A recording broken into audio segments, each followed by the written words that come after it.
The death toll from devastating floods in Germany has reached 180, with more than 150 people still missing. Federal and state emergency aid are arriving in affected regions, but scientists warn this will certainly not be the last of such deadly weather patterns. Natalie Carney has more from Munich. The waters came rushing in. One survivor says, recounting the terrifying night his entire house was engulfed by the floods. We went out over the roof here, through the window. Here was all water, up to the top. If you had fallen in, you would have been swept away. There was such pressure on it. The extent of the damage done by the devastating floods caused by severe storms won't be known until the end of the month, says Germany's interior minister.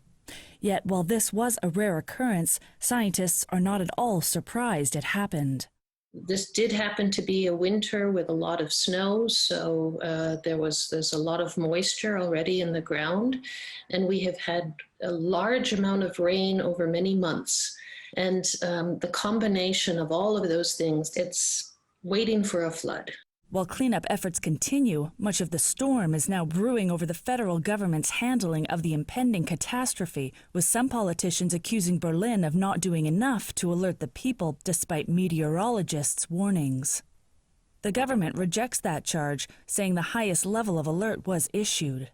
The media then has to interrupt their program and read out the warning. Warning level 1 means that there is a threat to life. All of this happened and all of this worked. What I cannot influence is how this information is handled on location.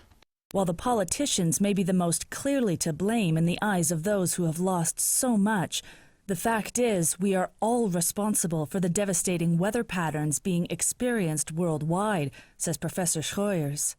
We need to be thinking about how do we change our lifestyles so that we become much less dependent on fossil fuels.